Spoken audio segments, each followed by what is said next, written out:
Claro, es la autoevaluación.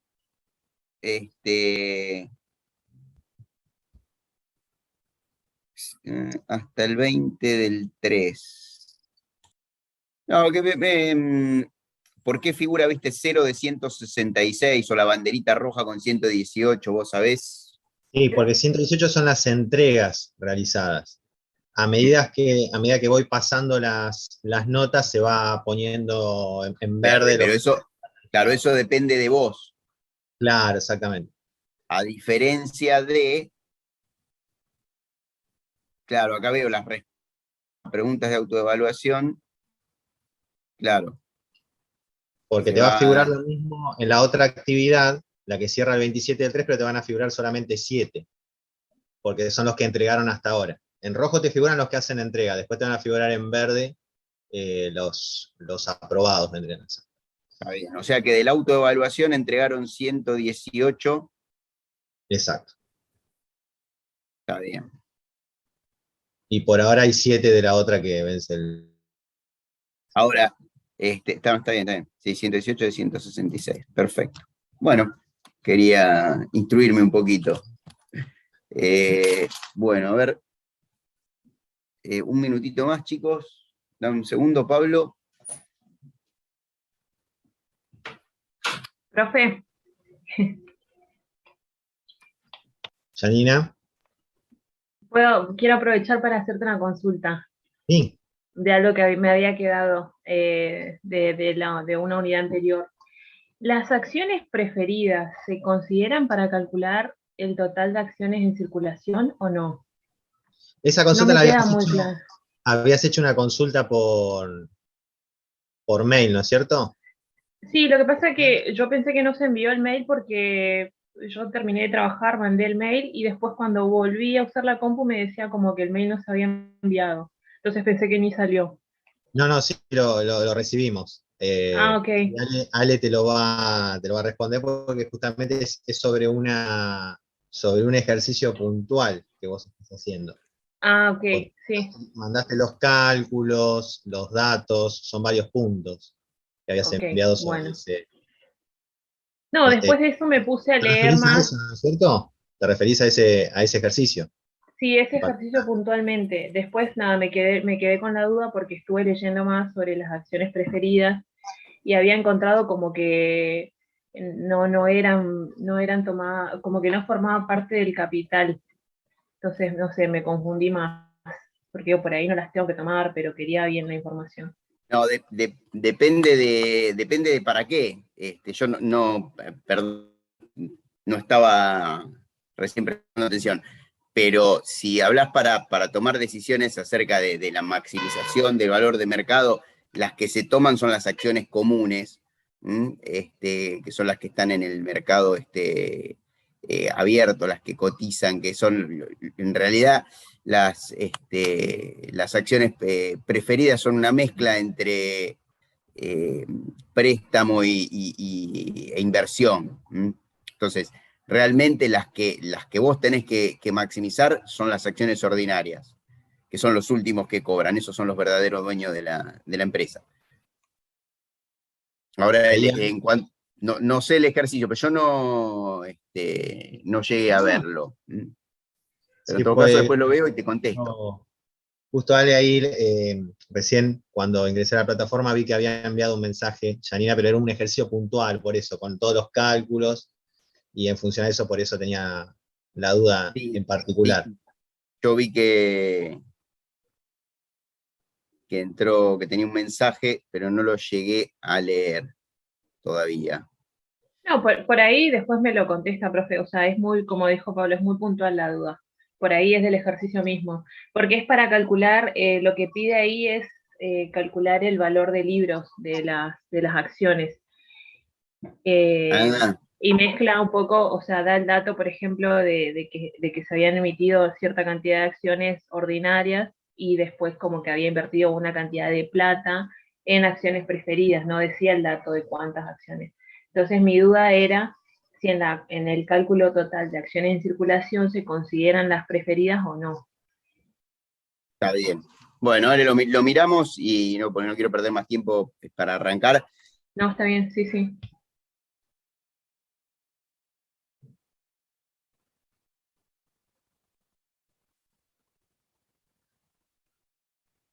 Bueno, chicos, vamos a arrancar. Tenemos que, ¿alguna pregunta? Más allá de lo de nuestra compañera Janina, ¿era, no? Sí, Janina.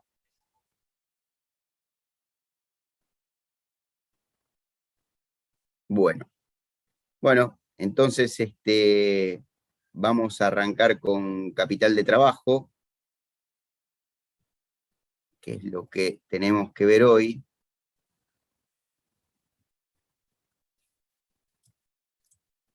Y que no vamos a terminar hoy, lo vamos a terminar el viernes. Y si bien algo de capital de trabajo ustedes ya vieron, porque cuando hablamos de ratios de índices, hablamos de capital de trabajo, vamos a enfocarnos en las políticas de administración de capital de trabajo, y después vamos a ver algunas herramientas que no las vamos a terminar de ver. La idea es dejar lo último, porque si no va a ser mucho, son 2 power los que tenemos que ver. Vamos a terminarlo el viernes, y seguramente el viernes vamos a empezar con capital de trabajo. Perdón,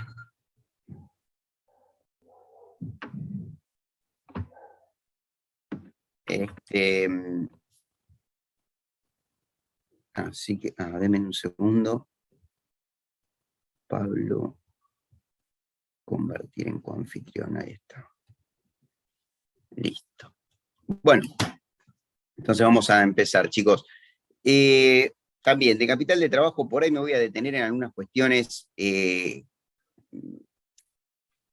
tienen que ver con la comprensión del tema. Nosotros vamos a hablar de capital de trabajo y no queremos que quede como algo aislado, se ve capital de trabajo. Lo importante es todos los temas que vamos viendo y relacionándolos con la función del administrador financiero. Nosotros dijimos cuando empezamos que el administrador financiero podía trabajar en distintas áreas.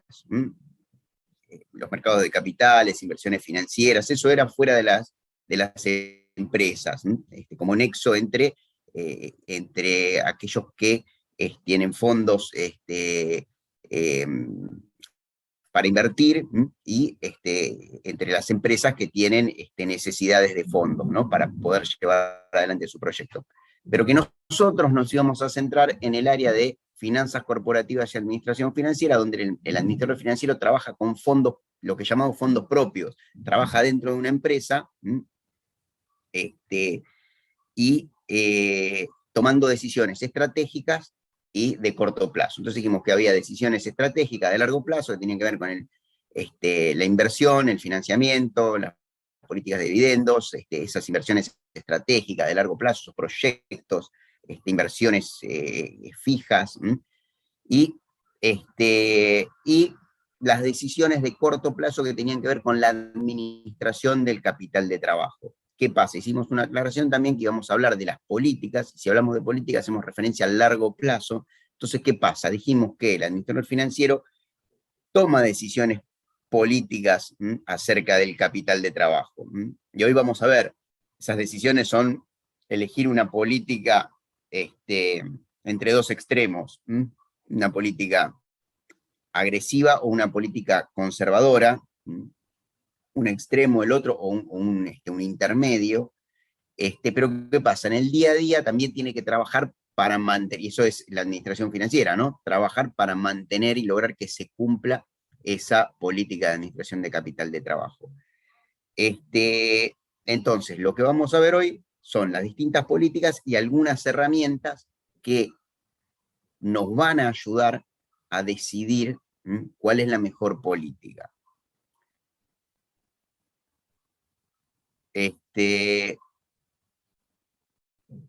Esto es lo que yo les decía recién, cuál es el objetivo de la administración del capital de trabajo: maximizar el valor de mercado de la empresa. Dijimos que ese es el objetivo fundamental, que a través de estas decisiones, ya sean estratégicas o de corto plazo, lo que se busca es maximizar el valor de mercado de la empresa.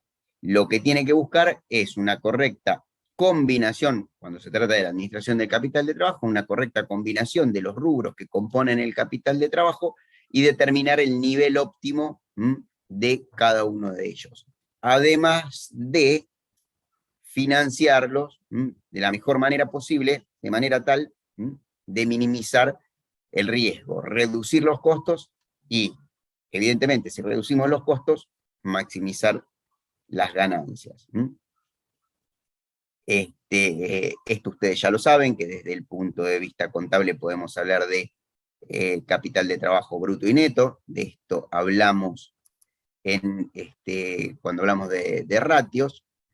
En la administración de capital de trabajo, como mencionaba recién, hay que trabajar tanto en la administración conjunta de los rubros que componen el capital de trabajo, como en cada uno de los rubros en forma particular. Y como veníamos diciendo, tomando decisiones que sean racionales y congruentes con los objetivos generales de la organización. ¿Cómo se compone el activo corriente? Básicamente por 4 rubros: disponibilidades, inversiones, créditos y, además de bienes de cambio, todos los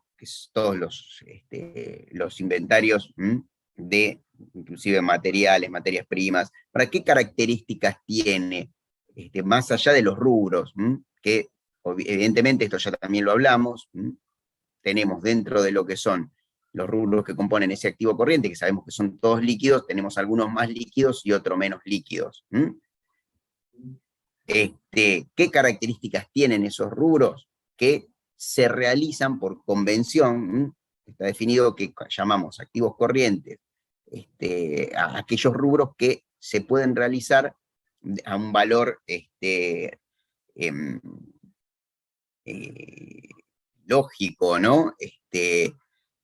Porque siempre digo, si uno quiere transformar en efectivo un activo fijo a un valor que no es razonable, o sea, regalarlo, lo puede hacer. Entonces, cuando estamos hablando de realización, hablamos de realización a valores razonables, ¿no?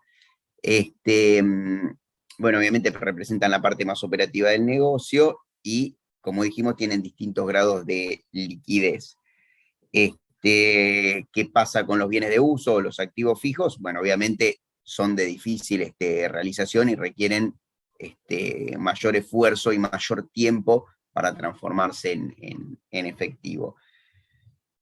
Esos activos corrientes, la característica que tienen es que rotan constantemente. De acuerdo a la política que uno adopte, después lo vamos a ver, seguramente, si uno es más conservador, va a tener mayores saldos de disponibilidades y de bienes de cambio.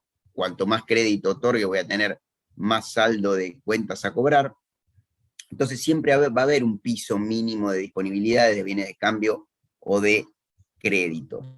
Esos son los que vamos a denominar activos corrientes permanentes, pero que a su vez tienen la característica de que están siempre rotando. ¿Qué quiero decir con esto? Que rotan constantemente. Que si ustedes van a mirar las máquinas, o sea, los bienes de uso, van un día y miran las máquinas que tienen en el taller. Entonces ven que las máquinas son siempre las mismas. Ahora van a mirar el dinero que tienen en la caja y por ahí tienen, no sé, 10.000 pesos todos los días, pero los billetes que componen esos 10.000 pesos no son los mismos de ayer. Van a mirar las materias primas y tienen, no sé, qué sé yo, X cantidad de materias primas. No sé, qué sé yo, si hablamos de una materia prima que se mide por peso, no sé, 2 toneladas de materia prima. Ahora, no es la misma materia prima todos los días. Entonces tiene esa capacidad, o los bienes terminados. Tienen los zapatos, claro, hay 200 zapatos terminados en procesos de fabricación, pero no son los mismos 200 que había ayer. Van rotando constantemente. Esa es la característica de los activos corrientes. Esos activos corrientes se realizan, o sea, generan recursos, y esos recursos se utilizan para financiar, para pagar, ¿qué cosa? Para pagar los vencimientos de los pasivos corrientes que financian total o parcialmente ese capital de trabajo. Entonces vamos a ver también con las políticas cómo, de acuerdo a la política que uno adopte, este pasivo corriente y también el no corriente, vamos a ver cómo financian al capital de trabajo. La relación entre riesgo y rentabilidad la conocen. Cuando hablamos de capital de trabajo, le agregamos el concepto de liquidez y dijimos que la liquidez nos da seguridad. Entonces, a mayor liquidez, menor riesgo, pero también menor rentabilidad. Esa relación también ya la conocen. ¿Por qué tener liquidez disminuye el riesgo? ¿El riesgo de qué? Disminuye el riesgo de caer en cesación de pagos. Es decir, si uno tiene la plata, puede hacer frente a las exigencias, puede pagar a los proveedores, puede comprar mercaderías, puede comprar materias primas. Pero ¿qué pasa? Si yo tengo todo el dinero inmovilizado, tampoco genero rentabilidad. Entonces, aparece a esta relación de riesgo, rentabilidad y liquidez, también este concepto de certeza, certeza en la realización. Las disponibilidades tienen más certeza, mientras que los bienes de cambio tienen menos certeza. Esto tiene el mismo comportamiento que la liquidez. ¿Qué pasa? Cuando yo tengo que transformar los bienes de cambio en efectivo, obviamente tengo menor certeza en la realización. Primero los tengo que vender, después los transformo en cuentas por cobrar y después las cuentas por cobrar las tengo que cobrar. Mientras que las disponibilidades ya las tengo. Por eso esta relación entre riesgo, rentabilidad, liquidez y certeza, que es muy sencillo de comprender. Acá volvemos a repetir esta relación, que ya la habíamos visto. Les dejamos también para repasar, porque también hablamos de esto, cómo se compone el pasivo corriente. Estas son algunas de las deudas de corto plazo, de las obligaciones de corto plazo con las que nos podemos encontrar, deudas comerciales, financieras, bancarias, fiscales, sociales, y lo que hacen es financiar en parte, generalmente en parte, el negocio, teniendo un costo de financiamiento, que a veces es explícito y a veces está implícito. A veces uno tiene deudas comerciales cuando compra, que cuando uno contrata o cuando uno compra, cuando adquiere los productos por ahí, no están explicitados los intereses. Pero ¿qué sucede? Uno sabe que si a ese proveedor le hace una oferta de pago contado efectivo, obtiene un mejor precio. Claro, si obtiene un mejor precio, quiere decir que, por más de que no te hayan dicho que te están cobrando intereses, la diferencia entre ese precio de contado efectivo contra el que te hicieron son los intereses que están implícitos en la operación. Bueno, vuelvo un poquito para atrás. Voy a relacionar también el capital de trabajo, disponibilidades, inversiones, cuentas por cobrar o créditos, inventarios. ¿Qué sucede? Cuando nosotros hablamos hablamos mucho de proyectos, que pueden ser proyectos nuevos o proyectos que están en marcha. Cuando terminemos la materia, ya al final de la materia vamos a ver evaluación de proyectos, pero a medida que vamos avanzando, vamos a ir mencionando mucho, porque ¿qué pasa? En realidad un negocio es un proyecto que en algún momento se inició y que hoy en día puede estar en marcha, o podemos estar hablando de un proyecto que todavía no se inició y que vamos a iniciar, un proyecto nuevo. Pero son todos proyectos. ¿Qué pasa? Cuando uno lleva adelante un proyecto, necesita capital de trabajo. Necesita capital de trabajo. ¿Y qué pasa? Cuando uno realmente está iniciando un proyecto nuevo, tiene que comprar la materia prima para producir, esa materia prima la tiene que procesar, y para procesarla necesita energía, entonces hay que pagar la luz, hay que pagar el agua, necesita insumos, hay que pagarle a los proveedores, hay que pagar los sueldos, y el tema es que cuando se inician los proyectos, todavía no cobré nada, si todavía no vendí nada, estoy produciendo. Entonces, para producir, necesito, aparte de invertir en activos fijos, tengo que invertir en capital de trabajo. Entonces, voy a tener que calcular cuánto voy a necesitar de materia prima, cuánto voy a necesitar de qué sé yo, otros materiales u otros insumos, cuánto voy a tener que pagar de sueldos, cuánto voy a tener que, cuántos gastos administrativos o comerciales voy a tener que afrontar antes de tener las primeras cobranzas. Entonces, ahí tengo un ciclo que tengo que cubrir. Entonces, ¿qué pasa? Esa inversión que yo tengo que hacer para cubrir ese ciclo, que cuanto más largo me requiere mayor inversión, porque puede ser que yo tenga que pagar la luz de un mes, como de 2 meses, como de 3 meses, depende cuando empiece a cobrar las primeras ventas. Ese ciclo es el que me va a determinar la inversión en capital de trabajo. Eso es cuando es un proyecto nuevo. Cuando el proyecto está en marcha, la inversión ya se hizo en algún momento, y ese capital de trabajo está ahí, y es el que está compuesto por estos rubros, y tal vez financiado en parte por el financiamiento a corto plazo. Entonces aparecen estos conceptos. El concepto de ciclo operativo y ciclo de efectivo. Acá me voy a detener un momento en algunas cuestiones. Cuando nosotros les tomamos examen, ya sea escrito u oral, necesitamos que nos expliquen bien las cosas y que nos demuestran que las entienden, que las analizan. Por eso empezamos por decir, chicos, pregunta, ¿no? Esto puede ser una pregunta de examen, una pregunta de un oral, por ahí en escrito es más difícil, pero yo les preguntaría, y he preguntado, o Gabriel o Pablo mismo, perdón, ¿para qué sirve administrar el capital de trabajo? Pues empiezan, ¿y eso en qué página del libro? Hay muchas respuestas, es más, la mayoría de las respuestas que van a tener que dar no están en una página del libro o en una diapositiva del Power.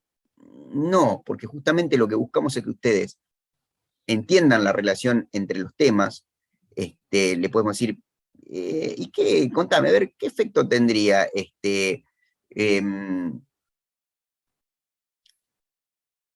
acortar los plazos de crédito? ¿Qué efecto tendría en la inversión en capital de trabajo? Si yo tengo un proyecto y en primera instancia digo, bueno, mira, vamos a vender a 30 días y después lo analizamos y decimos, no, mejor vamos a vender a 20 días.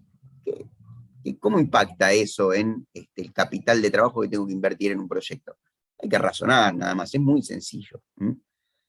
Pero no esperen que las respuestas que tengan que dar sean tal cual lo que ustedes ven en las diapositivas.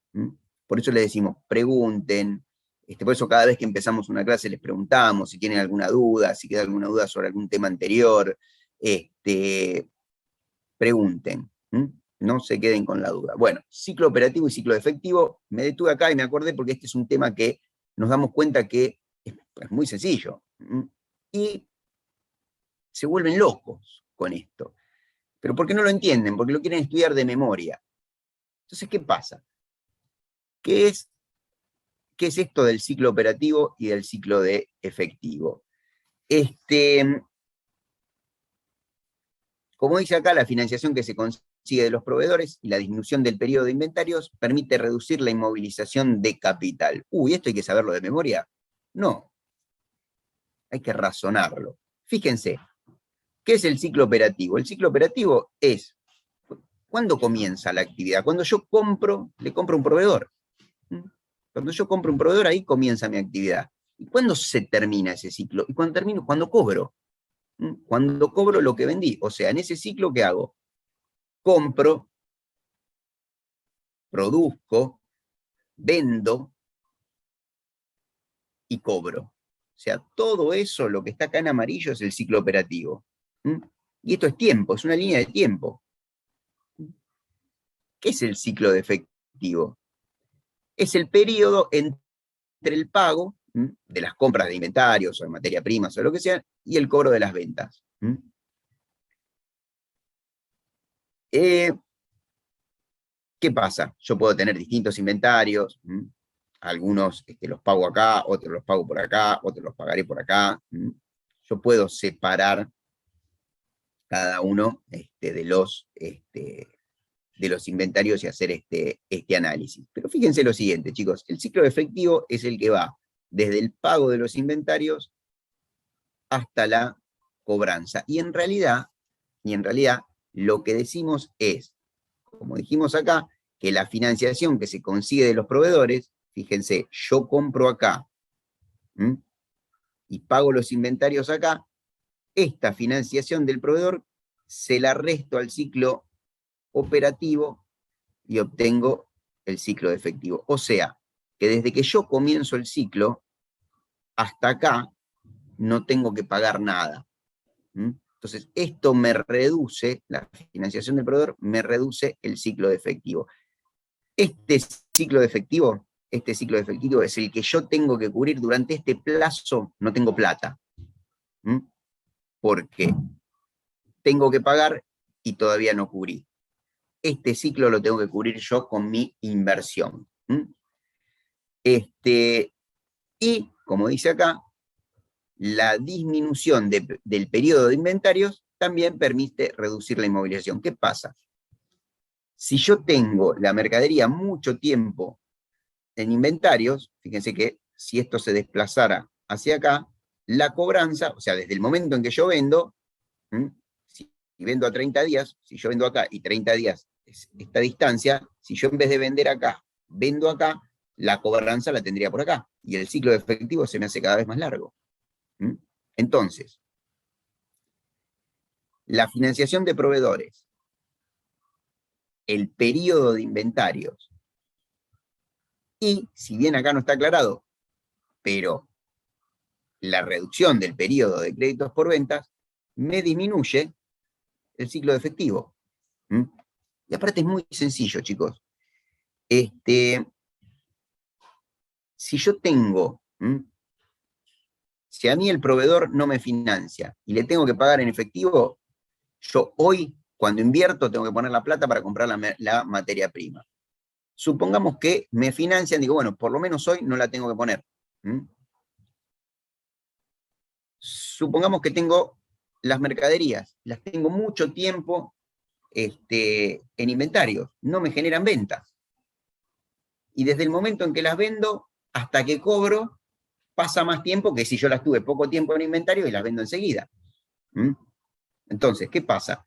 Si yo retengo mucho tiempo las mercaderías en mi inventario y recién después de ese tiempo largo las vendo, es más tiempo que voy a tardar en cobrar. Y si encima el periodo de créditos que doy es más largo aún, más voy a tardar en cobrar. Todo ese tiempo, desde que le pago al proveedor hasta que cobro, es un periodo que es el ciclo de efectivo que lo tengo que cubrir yo con mi bolsillo. Y eso hace que cuanto más largo sea ese ciclo de efectivo, más sea la inversión en capital de trabajo. Entonces, acá tienen, y si se acuerdan de este gráfico, que es muy sencillo, es parte lógico, todas las combinaciones, les podemos preguntar acerca de todas las combinaciones, ¿qué pasa si tal cosa? ¿Qué pasa si tal otra? ¿Qué pasa si se extiende esto y se acorta lo otro? Es cuestión de hacer dos dibujitos en lápiz y razonarlo. Profe, Bueno. Paso una Sí, Agustín. ¿Se puede dar que el ciclo de efectivo, o sea, el ciclo de efectivo empiece después de que termina el operativo. O sea, yo cobro y todavía no pagué el inventario. Que vos Por ejemplo, cobres. Carrefour. Sí, sí, puede ser. Sí, sí, yo te iba a decir, seguramente lo que me vas a preguntar es un ciclo de efectivo negativo. Sí, puede pasar. Sí, sí, es más. Pero para eso tenés que tener mucho poder, como vos lo dijiste. Tenés que tener mucho poder para cobrar vos antes de pagarle a los proveedores. Y pasa con las grandes cadenas que tienen mucho poder de negociación. Eso es poder de negociación, es fortaleza de FODA, ¿se acuerdan? Sí. Cuando uno analiza, cuando haces un FODA, que analizas fortalezas, debilidades, bueno, una de las fortalezas internas de estas grandes empresas es el poder de negociación con los proveedores. Entonces, cobran mucho antes de lo que, de lo que le pagan a los proveedores. Sí, sí. El pago de inventario, es decir, tendrías la cobranza, el periodo de inventario, bueno, esto depende, pero tendrías la cobranza por acá y el pago de los proveedores por acá, y el ciclo de efectivo es negativo, en definitiva. Sí, totalmente, Agustín. Gracias. No, de nada. Bueno. Profe, yo tengo otra consulta. Sí. Entonces, cuando la compra del inventario y si yo realizo el pago en el mismo instante, el ciclo operativo y el ciclo efectivo comienzan igual, serían en el mismo tiempo. Claro. Sí, sí, sí. Si vos el pago de inventario lo haces acá de contado, el ciclo de efectivo y el ciclo operativo son iguales. O sea, imagínate que, es más, si vos ponele, no das crédito, el ciclo operativo sería desde acá hasta acá, porque la cobranza estaría en el mismo momento de la venta. Si no tenés financiación del proveedor, el ciclo operativo sería el periodo de inventario. Comprás de contado, vendés de contado, el ciclo operativo es igual que el periodo de inventario. Después aparecen que vos podés, por ahí, para mejorar las ventas, decís, bueno, doy crédito, entonces se te agranda el ciclo operativo y también el de efectivo. ¿Y de qué manera puedo bajar ese ciclo de efectivo? Y obteniendo financiación del proveedor. Profe, ¿y la mejor mezcla cuál sería entre ciclo operativo y ciclo efectivo? Que sea el ciclo Siempre lo efectivo mejor, negativo. siempre lo mejor, pero ojo, sin olvidarse de la variable riesgo. Porque uno puede decir, sí, mira, lo mejor sería, es lo más obvio, es vender de contado, sin perder ventas, porque después tenés el tema. ¿Sí? Vos me decís, ¿cuál es la mejor combinación? Te tengo que poner algunos supuestos. Lo mejor es no tener inventario, comprar lo que comprás, pagarlo lejos y con una financiación muy barata y sin que me genere ningún riesgo. ¿Qué quiero decir esto con sin que me genere ningún riesgo? Que el proveedor me asegure que a pesar de esa situación, yo lo voy a seguir teniendo. Vender de contado, sin perder ventas, porque ¿qué pasa? Si yo, cuando dejo de dar crédito, pierdo ventas, entonces hay que analizar ahí qué es lo que más conviene. Es más, nosotros la clase que viene, porque hoy no vamos a llegar, podríamos llegar, pero se les va a quemar la cabeza. La clase que viene vamos a ver una herramienta que es una pequeña evaluación de proyectos, que está muy bueno, por eso hablo mucho de evaluación de proyectos, porque en realidad evaluar dentro de un negocio hay pequeños proyectitos. Dentro de un proyecto puede ser, cambiamos, a ver, analicemos el efecto, entre otros tipos de análisis que hay que hacer, ¿no? Un análisis de viabilidad, técnica, social, legal, económica. Pero bueno, desde el punto de vista económico, evaluemos qué pasa si extiendo o acorto los plazos de crédito. Supongamos que si vos acortás los plazos de crédito y la gente te sigue comprando lo mismo, el mejor escenario, ¿qué es? comprar, pagar lo más lejos posible sin que eso me genere más riesgo, vender sin tener prácticamente inventarios, el just in time, y que eso tampoco implique riesgo. Que cada vez que yo quiero vender, el proveedor me esté entregando la mercadería y yo la tengo en la puerta. ¿Mm? Y que esas ventas no me generen, no se me caigan. ¿Mm? Que las ventas a crédito y las ventas de contado sean las mismas. Eso es lo mejor. Es lógica, ¿eh? Es lógica pura. ¿A quién no le gustaría tener un negocio a donde yo puedo arrancar el negocio y los proveedores me dicen, no, pagame, mirá, si me pagás de contado son 10 pesos, si me pagás a 90 días son 10 pesos, llévate la mercadería que quieras, no tenés ningún problema, bárbaro, excelente, ¿y cuánta me llevo? Y me llevo, pará, si ya las ventas ya las tengo hechas, mirá, ya antes de llegar al negocio ya vendí, antes de trasladar la mercadería ya vendí, o sea, me cargo la camioneta, llego a la puerta del negocio y despacho la mercadería que ya la vendí y todos me pagan de contado. Y les digo, a alguno de mis clientes, les digo, ¿quieren que les dé crédito para pagar? No, te pagamos todo de contado. No pedimos descuento. Nada. El mejor negocio del mundo. Ese sería el negocio. Lo que pasa es que cuando vamos a la realidad, ¿qué sucede? Raro que el proveedor te diga, sí, no, llévate toda la mercadería que quieras y pagámela cuando quieras. Raro de que suceda. Que si te da crédito, no te lo esté cobrando. Raro que suceda, por eso te digo, habría que preguntarle, mirá, si yo me llevo 1000 cajas de tal producto, qué sé yo, y si te lo pago de contado, no, ahí te hago un 10% de descuento. Bueno, si me haces un 10% de descuento, quiere decir que tengo incluido, esa diferencia es interés. ¿Mm? Que las ventas, que los clientes les dé lo mismo que vos le vendas de contado que le vendas a crédito, y que a todos los que le vendías a crédito, si ahora le cobras de contado, te sigan comprando todos. Difícil de que suceda. Pero bueno, si tenemos que hablar de mejor escenario, el mejor escenario es ese. Es como cuando les digo, la ecuación fundamental para un administrador es lo que surge de la descomposición del ROIC, es maximizar el rendimiento sobre la inversión sin afectar el riesgo, o bajando el riesgo, ¿no? Entonces, eliminemos por un segundo la variable riesgo. Lo mejor que es invertir poco, vender mucho, con el menor costo posible, vender re caro, o sea, es margen por rotación. Es muy básico. Es decir, ahora, ¿qué pasa? ¿Es fácil? ¿Es fácil? No, no es fácil. ¿Es fácil invertir poquito y vender mucho, y vender caro y con bajo costo, y que eso no me afecte el riesgo? No es fácil.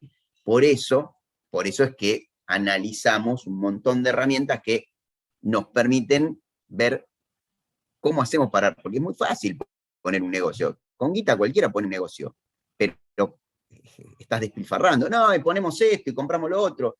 Y la idea es hacer la inversión realmente necesaria para generar. Si yo invierto de más para generar las mismas ventas, el retorno sobre la inversión es menor. Entonces, ¿cómo hago para invertir lo justo? Y tengo que hacer una evaluación de proyecto. ¿Cómo hago para bajar los costos? Y tengo que trabajar sobre costos. ¿Cómo hago para aumentar el precio de venta de mi producto? Y tengo que trabajar sobre marketing. ¿Cómo hago para disminuir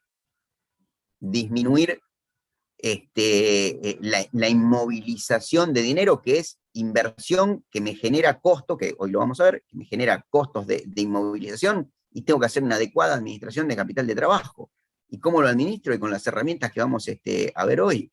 Y tengo indicadores para eso. Sí, mira, acá tenés una serie de ratios, que los podés utilizar como indicadores para la administración del capital de trabajo, que te permiten ver el retorno sobre la inversión, que te permiten ver los márgenes, que te permiten. Entonces, es un trabajo de un relojero. Hay que ir mirando pequeñas cositas, y cada cosita que vas tocando va mejorando el rendimiento sobre la inversión, y ese rendimiento sobre la inversión y el riesgo te determinan el valor de mercado de la empresa. Si lo que haces no te aumenta el riesgo, pero podés disminuir la inversión y podés aumentar los flujos de fondos sin tocar el riesgo, el valor de mercado de la empresa va a aumentar. Y en definitiva es eso. Y esto es parte de eso. ¿Qué pasa? Si yo cobro antes de pagar, no necesito invertir en capital de trabajo. Y si no invierto en capital de trabajo, tengo menor inversión. Y si tengo menor inversión y los mismos flujos de fondos futuros, el retorno sobre la inversión es mayor. Y si eso no me incrementa el riesgo, los flujos de fondos con una inversión menor, descontados, cuando yo descuento los flujos de fondos futuros y lo comparo con la inversión, me da un BAN más alto. Y más aún si no cambié la tasa de corte que utilizo para actualizar los flujos de fondos futuros, que esa tasa de corte es la que me muestra el riesgo. No pido que entiendan esto último que dije ahora, pero sí al final de la materia. Pero es así. No sé si quedó claro, no sé si hablaba con Fernando, quién era que me había preguntado. Sí, profe, sí. Ahí entendí. ¿Está? Perfecto. Bueno, buenísimo, Fer. Profe, Bueno, consulta, a ver si yo interpreté. En una empresa en donde se compra y vende productos terminados, el flujo de efectivo puede ir paralelo al de la inversión, ¿no es cierto? Pero en el caso donde se produce... para, Eva. El Sí. flujo, esto es lo que yo, me viene bien lo que decís, porque en un examen ustedes contestan, el flujo de efectivo puede ir paralelo al de la inversión. No entiendo qué quiere decir, no sé si alguno entendió. Al ciclo operativo, quise decir, al ciclo operativo. Al ciclo operativo, si van El paralelo. ciclo, me parece que. No, mi pregunta era si... Repetí, si a me ver, quedo despacito, Eva. si me quedo con deudas, el ciclo de efectivo me va a quedar, no va a ir, o sea, voy a quedarme, por ejemplo, con pagos de alquiler, pago de sueldos, pago de gastos de producción, el ciclo de efectivo va a ser más largo. A eso voy. No, justamente, si a vos te dan crédito, el ciclo de efectivo es más corto. Siempre y cuando me den crédito, pero está bien, Claro. está bien. Cada vez que te financian algo, acá porque está hecho solo con los inventarios, pero cuando a vos te financian algo, si vos, imagínate, vos tenés estos ciclos, este no es un solo ciclo, son ciclos que se superponen, porque vos por ahí hay productos que los vendés de contado, otros que los vendés a 30 días, mercadería que la comprás de contado, son ciclos que se van superponiendo, pero en general pensemos lo siguiente.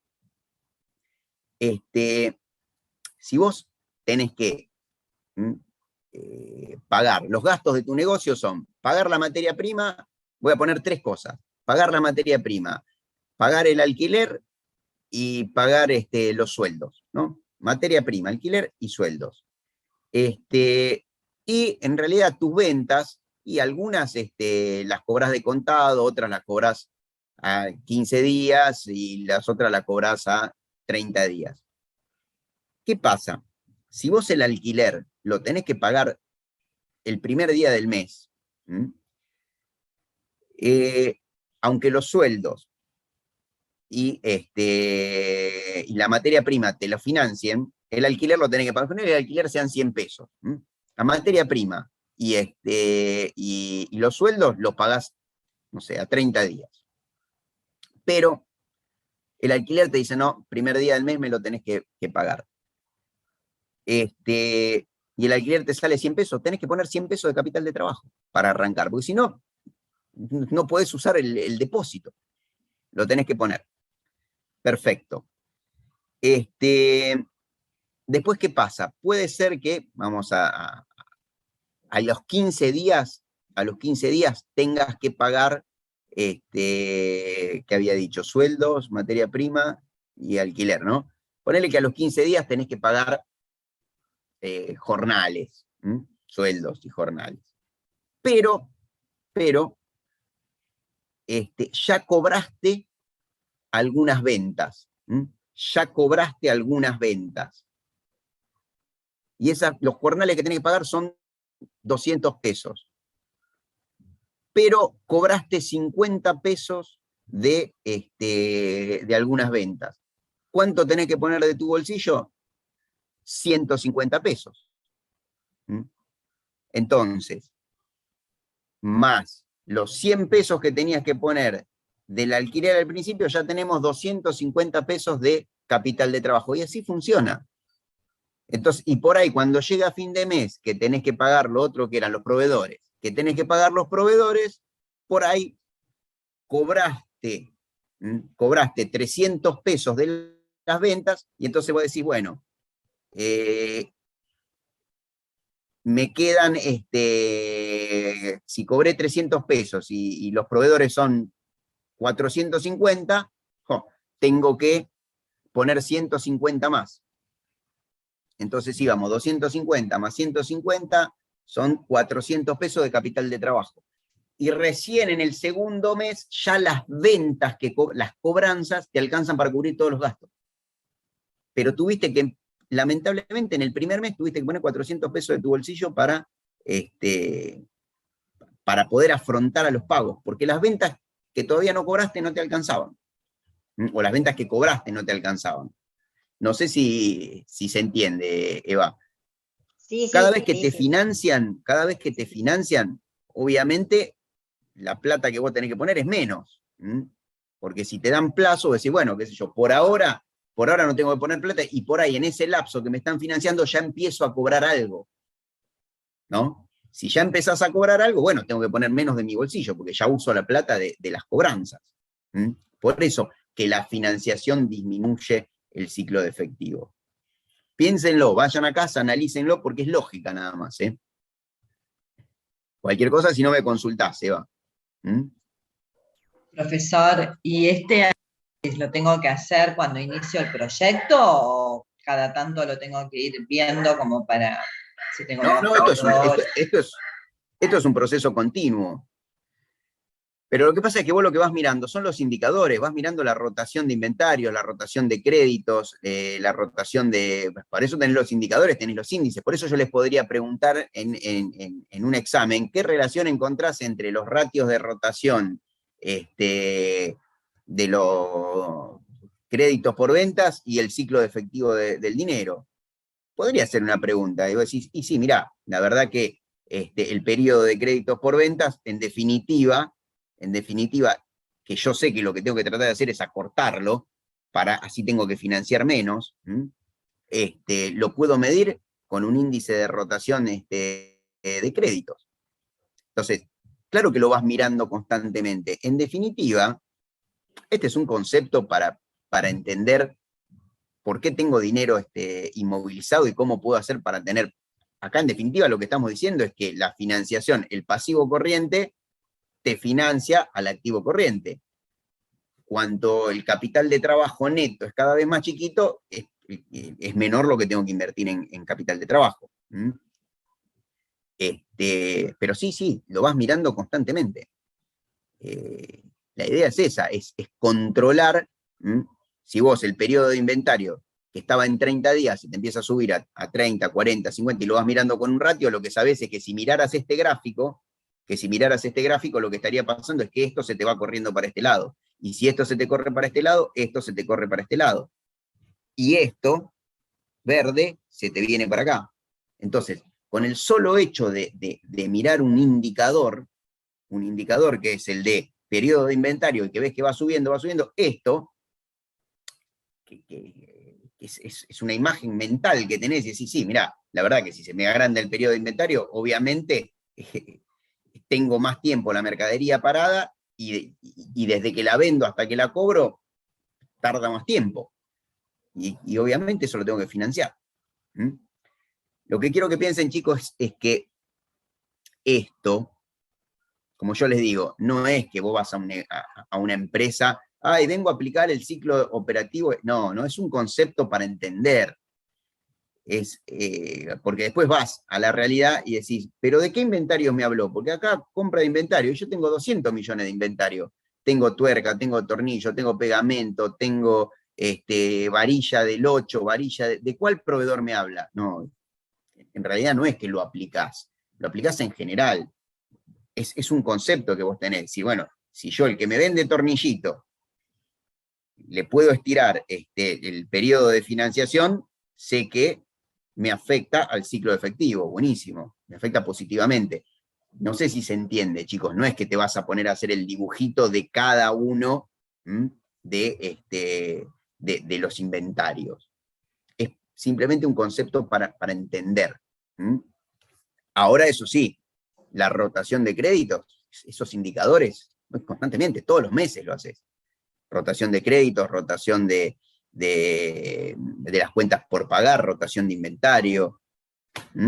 Y eso te va dando la idea que si vos decís, si me aumenta el periodo de inventario, y sí, ya sé qué está pasando. Si me aumenta el periodo de crédito por venta o la rotación, se me disminuye la rotación de crédito por venta, ya sé lo que me está pasando. Si disminuye la financiación el índice de rotación de las cuentas por pagar, buenísimo, porque esto se está estirando. Está bien, tenés que ver los intereses que te cobran. Si te cobran más intereses, ojo. Si te cobran los mismos intereses y lo puedes patear, mejor. ¿Se entendió, sí, Mónica? Sí, perfecto, sí, gracias. Perfecto. Sí, lo que quiero que entiendan es eso, chicos, es que no piensen que uno, esto es con todas las herramientas, no es que uno llega a la empresa y, yo acá tengo mi valija con el punto de equilibrio, a ver cómo hago para que calce en esta empresa. No, no lo vas a hacer calzar. No es que la valija de herramientas vos la haces, se la pones a la... No, es difícil. Vos tenés que adaptar. Y esto es un concepto mental, nada más. Bueno. Políticas de administración de capital de trabajo. Vamos a ver básicamente 3 políticas. Política agresiva, conservadora, que son los 2 extremos, y una que está en el medio. Política moderada o de sincronización.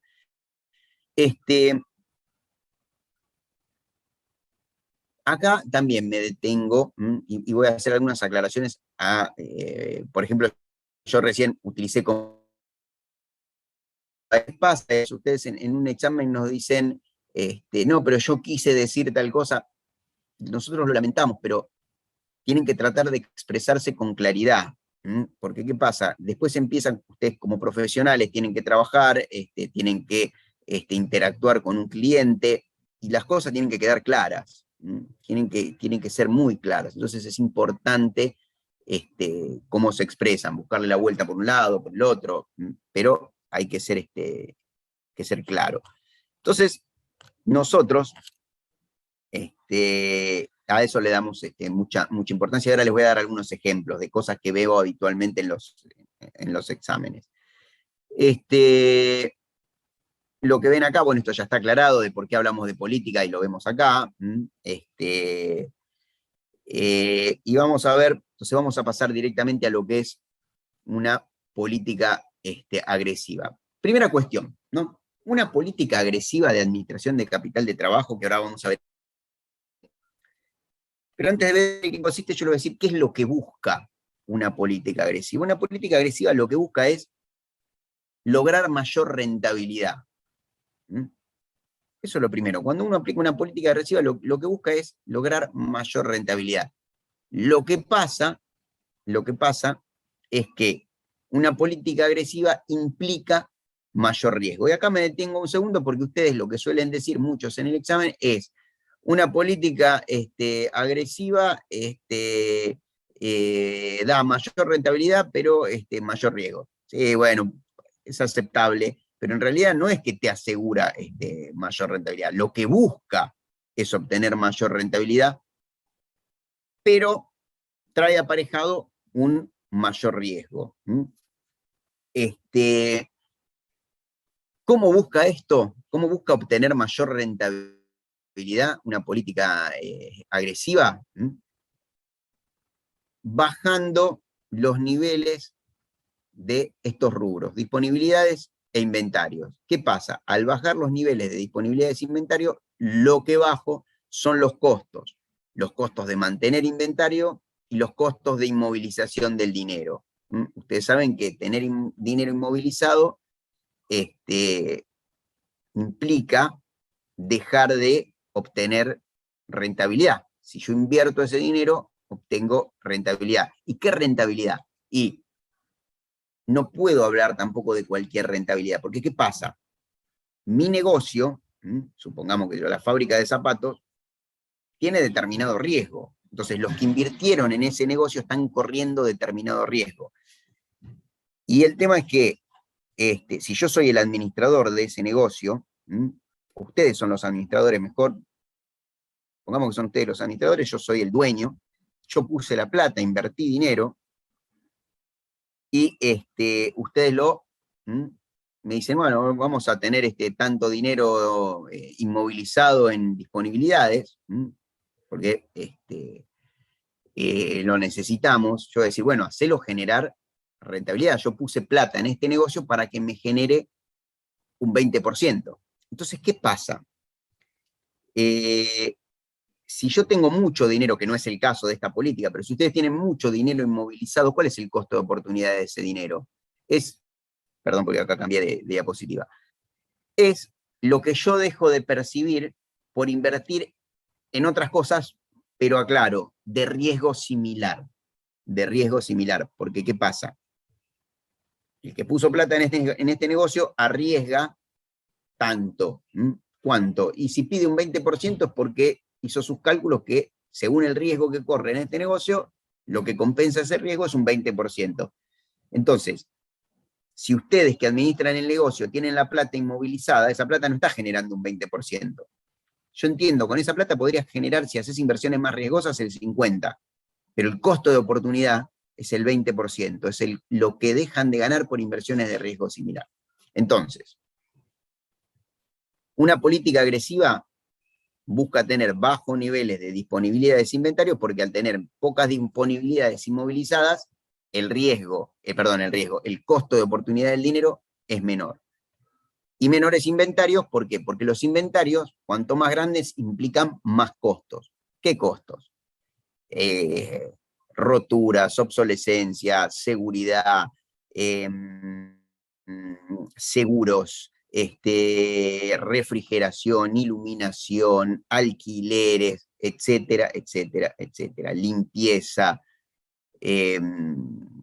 movilidad, administración, porque tenés, como tenés también más obsolescencia, tenés que tener por ahí más gente controlando. Hay un montón de costos asociados a mayores inventarios. Entonces, lo que se trata es de disminuir esos costos. Al disminuir los costos, obtengo mayor rentabilidad. Y con los créditos por ventas, en realidad, acá pasa algo distinto. El comportamiento del rubro créditos es distinto. Una política agresiva lo que hace es extender los créditos con el objetivo de obtener mayores ventas. ¿Por qué uno da crédito? Uno da crédito porque lo que pretende es generar mayores ventas, o a veces porque estás obligado por la competencia para mantener las ventas y que no se te caigan, porque tu competencia da crédito y si vos no das crédito, se te van los clientes. Pero el objetivo es aumentar el nivel de ventas. Entonces, una política agresiva otorga más créditos y disminuye disponibilidades e inventarios. Una política agresiva financia, ¿qué cosa? Los requerimientos temporales de capital de trabajo a corto plazo. Financiar a corto plazo implica menores costos, pero mayor riesgo. Y acá voy a hablar un segundo del riesgo, y después me voy a meter con el tema de financiamiento. Cuando ustedes lean Dunrauf, van a ver que en un momento les habla de administración, de políticas de administración, y otra vez, un poco más adelante, del financiamiento de esas políticas. Nosotros solemos preguntar las dos cosas. Bueno, cuénteme en qué consiste una política agresiva de administración y financiamiento de capital de trabajo. Hablen de las dos cosas. Sigo adelante con esto. ¿Por qué esta política implica mayor riesgo? Desde el lado de la administración de los activos, tener pocas disponibilidades y pocos inventarios me genera mayor riesgo. ¿Por qué? Porque puedo caer en falta de pago si tengo pocas disponibilidades. Y puede ser que no tenga plata para comprar más materia prima, que no tenga plata para pagar los sueldos, que no tenga plata para pagar los impuestos. Y si tengo pocos inventarios, lo peor que te puede pasar en la vida, perder un cliente. Si no tengo inventario, no tengo para entregar la mercadería. Y lo peor que te puede pasar es perder un cliente, porque una cosa es que vos, que te cueste captar un cliente nuevo, pero ese cliente no tiene una imagen mala de vos todavía, no tiene una imagen. Vos, cuando alguien no fue cliente tuyo, vos podés, con un trabajo de marketing, posicionarte en la mente de ese cliente. Pero ¿qué pasa? Cuando ese cliente fue tu cliente, ya fue tu cliente y se decepcionó, encima no es que vos le tenés que crear una imagen, le tenés que revertir la imagen mala. Entonces lo peor que puede suceder es que pierdas un cliente, porque lo más costoso es recuperarlo. Entonces, el riesgo está dado por esto, perder ventas, cuando uno no tiene inventarios, y no poder afrontar los pagos que uno tiene que afrontar para mantener el nivel operativo de la empresa. Extender los plazos de crédito, obviamente te genera mayores ventas, pero también, ¿qué sucede? Cuando vos vendés a crédito, corres más riesgo, porque siempre aparece algún incobrable o alguno que se atrasa, y eso implica no tener el dinero disponible. En cuanto al financiamiento, que es el que propone en cuanto a las variaciones estacionales, y fíjense que siempre lo aclaro, no digo el financiamiento es a corto plazo, digo el financiamiento de las variaciones estacionales de capital de trabajo, es a corto plazo. ¿Qué diferencia hay? Esto lo aclara muy bien Dunroff. ¿Qué diferencia hay entre financiarse a largo y a corto plazo? El corto plazo es más económico. Las tasas de interés para créditos a corto plazo es más baja que los créditos de largo plazo. Pero financiarte a corto plazo implica mayor riesgo, porque ¿qué sucede? Yo puedo necesitar dinero. Acá voy y lo pido. Acá no lo necesito, entonces no lo pido. Pero acá lo vuelvo a necesitar, voy y lo pido. Acá no lo necesito, no pido. Acá voy y vuelvo a pedir, y cuando voy a pedir no me prestan. ¿Y cómo hago para financiar esta necesidad temporal de capital de trabajo si no me prestan? Por eso, el financiamiento a corto plazo las tasas son más variables, porque puede ser que un día pida y me dan una tasa, otro día pido y me dan otra tasa, otro día pido y no me dan crédito.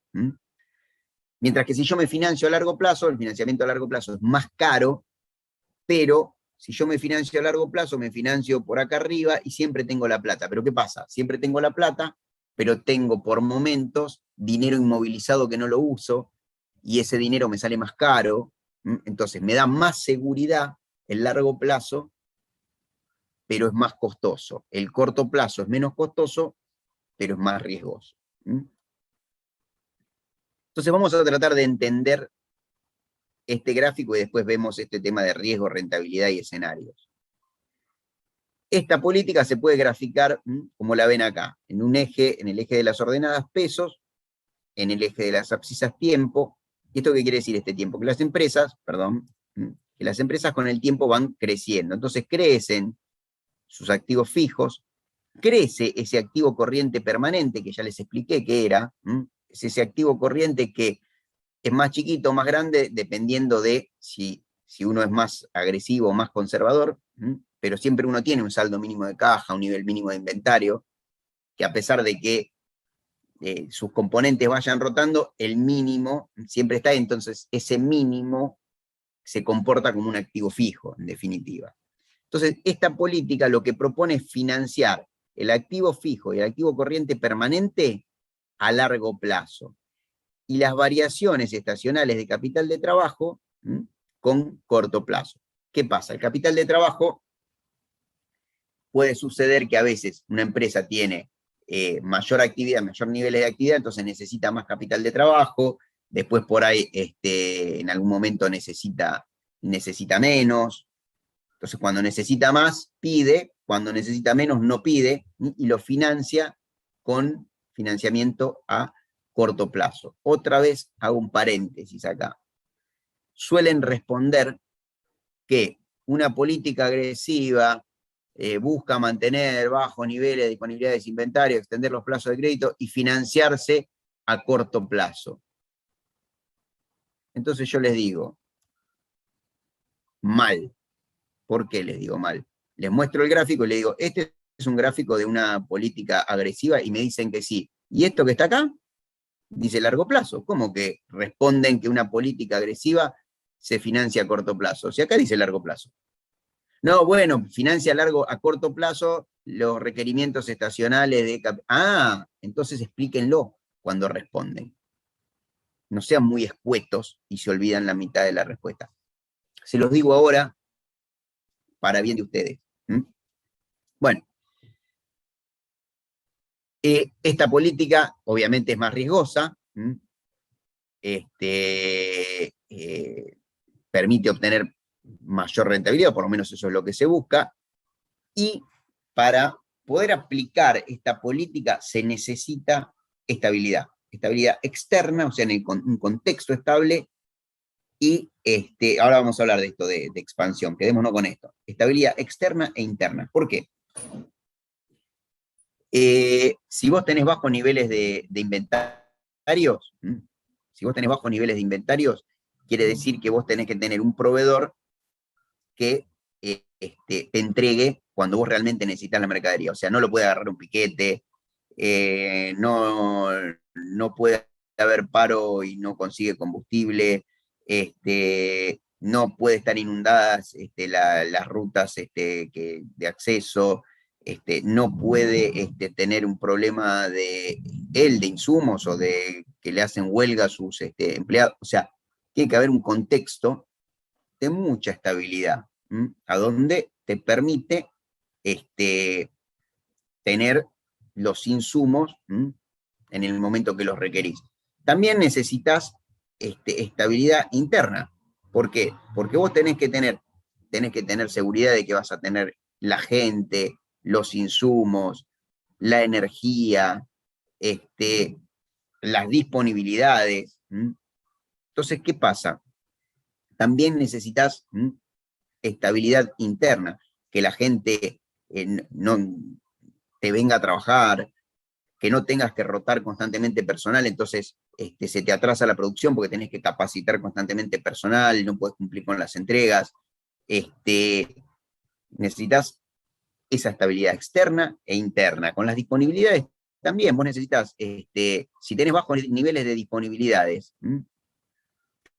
tenés que tener una administración muy aceitada de tus activos. Tenés que hacer presupuestos, que vamos a verlo, después es una herramienta. Tenés que hacer un presupuesto financiero que realmente se cumpla. O sea, tenés que saber hacer el presupuesto financiero y encima dependés de que el contexto no varíe, porque cuando vos haces un presupuesto financiero, proyectás la venta, ahora resulta que después cuando vas a cobrar, y no cobrás porque tus clientes se quedaron sin trabajo, porque todavía no les pagaron, y entonces no podés confiar en ese presupuesto. Entonces, requiere una administración muy precisa. O sea, si tenés estabilidad, tiene que haber estabilidad externa y también interna, un gasto en administración para hacer bien esos presupuestos y utilizar muy bien, calcular bien los momentos en que se pagan, los momentos en que ingresan los fondos. Profesor, ¿le hago una consulta? Sí. En el caso que los insumos sean a precio dólar, entonces no es conveniente aplicar esta política, ¿no? Porque más allá de que uno arme el presupuesto y demás, es muy inestable, digamos, lo que yo voy a cobrar mañana, por así decirlo, el valor de reposición, o sea, como que se complican un montón de cosas. Sí. Denis, hay empresas, te voy a decir, qué sé yo, ponele, empresas italianas sí. que están en Italia, digo en Estados Unidos, en Francia, en Alemania, en Japón, que compran insumos al exterior y los pagan en dólares. Y tienen políticas agresivas. O te hago una pregunta, ¿te estás refiriendo a la Argentina? Sí. Bueno, sí. Ojo, no generalicemos porque no, eso vos es lo decís que no conviene aclarar. y yo te digo, Y hay un montón de empresas que son recontraagresivas en el mundo y pagan No, en el en caso de dólares. una multinacional, no. Yo me refería a una Obviamente, empresa argentina, acá en Argentina, y te voy acá a marcar en la pantalla, ¿qué es sí. esto? No, por eso. Estabilidad. Estabilidad. Es muy difícil aplicar esta política. Sí. Aparte, ya te doy un ejemplo. Le decía al proveedor que te entregue la mercadería y no te la entrega, y no te No, cumple, le pasa retienen, esto, le pasa... dicen que no hay y en realidad no es así, sino porque ya saben que va a aumentar y Exacto, retienen. hay Sí, especulación, porque sí. especulan con un montón de cosas, pero yo también los entiendo, porque pónganse ustedes en el lugar de Sí, muchos. obviamente. Es difícil, hay algunos que se hacen los vivos y hay otros que cuidan el peso, hacen su Sí, negocio, son negocios, no están haciendo beneficencia. La beneficencia la hacen después cuando vos obtenés rentabilidad, con eso haces beneficencia, mientras tanto no, porque tenés que mantenerlo el negocio. Pero sí, la inestabilidad hace que no pueda ser agresivo, que tenga que ser más conservador. Es más, vamos a pasar a la política conservadora. El otro extremo, voy a ser más cortito en la explicación porque obviamente es todo lo contrario. ¿Qué busca una política conservadora? Una política conservadora no van a decir que busca menos rentabilidad, chicos. Lo que busca es disminuir el riesgo. O sea, disminuir el riesgo que es, y no perder ventas, tener la plata para pagarle a los sueldos, los proveedores, asegurarse de cobrar las ventas, disminuir el riesgo. Lo que pasa que para disminuir el riesgo, esas acciones para disminuir el riesgo implican lamentablemente una menor rentabilidad. ¿Por qué? Vamos a ir a la parte de administración de los activos. ¿Qué pasa con disponibilidades de inventarios? Esta política lo que propone es tener inventarios más altos y mayores saldos de efectivo. Se entiende, creo, el porqué, ¿no? Por contraposición a la política agresiva, queda clarísimo. Vos tenés inventarios más altos, vos sabés que ante cualquier problema, la mercadería para producir, la materia prima para producir, o los bienes terminados para entregar, los tenés. Pero ¿qué pasa? Y si eso implica tener depósitos más grandes, como te digo, mayores costos de obsolescencia, si se trata de productos de moda, o que tienen fecha de vencimiento, también implican un mayor costo, seguro, roturas, refrigeración, etcétera, etcétera. En cuanto a las disponibilidades, el costo de oportunidad del dinero. Vos tenés plata que está inmovilizada, implica que estás perdiendo la oportunidad de invertirla en otras inversiones de riesgo similar o a veces inferior. ¿Qué pasa con los créditos por ventas? Obviamente, para mayor seguridad, vendo de contado, pero o sea, corto los plazos de crédito, pero pierdo ventas. Y vamos al gráfico. Vamos al gráfico para entender el tema del financiamiento. ¿Qué pasa con el financiamiento? Obviamente lo que propone es financiar todo a largo plazo. Ya saben que las inversiones a largo plazo implican un menor riesgo, pero un mayor costo. Genera un menor riesgo, pero mayor costo, como lo explicamos hace un ratito. Entonces, partiendo del mismo gráfico, lo que hace una política, o lo que propone una política conservadora es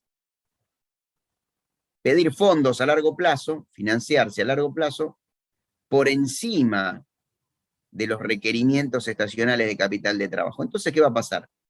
Va a haber momentos, acá en las cimas, que yo hago uso de ese financiamiento, pero hay momentos, acá donde nacen las flechitas rojas, en que la plata no la utilizo, está inmovilizada. ¿Y qué pasa con ese dinero inmovilizado? Ahí es a donde esta política lo que te dice, bueno, está bien, aplícala en inversiones transitorias. Ustedes van a ver que nosotros no vamos a ver ninguna herramienta para administrar las inversiones transitorias. Porque, ¿qué pasa? Justamente las inversiones transitorias lo que hacen es minimizar el costo de oportunidad del dinero. Y fíjense lo que dije, minimizar el costo de oportunidad del dinero. no generan ganancia. Las inversiones transitorias puede ser que eventualmente alguna operación genere ganancias, pero es algo eventual. Y aparte, otra cosa más, es algo eventual y generalmente es una operación que implicó más riesgo que el que quiso asumir el inversor. ¿Mm? Implicó más riesgo que el que quiso asumir el inversor. ¿Por qué? ¿Qué pasa, chicos? Acuérdense que yo dije que, por ejemplo, esto era una fábrica de zapatos, ¿no? Y que la tasa de rentabilidad que, son datos que estoy inventando, los inversionistas, la tasa de rentabilidad que exigían por invertir en este negocio era del 20%. ¿Por qué el 20%? Porque ellos dicen, bueno, en función de lo que arriesgo, quiero ganar un 20%. Si yo invierto en un negocio más riesgoso, pediré el 25, el 30. Y si invierto en uno más seguro, me conformaré con el 15 o el 10.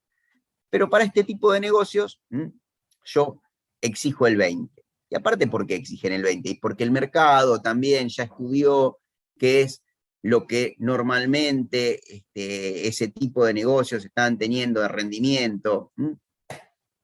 Es como si yo les diga, chicos, ustedes van a trabajar, no sé, qué sé yo, en determinado puesto, analista de riesgo crediticio, ¿y cuánto es el sueldo? Y es más o menos tanto en todas las... Entonces, si vos vas a laburar en una empresa y vas a ser analista de riesgo crediticio, qué sé yo, como en 100 empresas más, a donde pagan 100.000 pesos de sueldo, puedes decir cualquier cosa, y bueno, ¿cuánto vas a pedir vos? Y 100.000.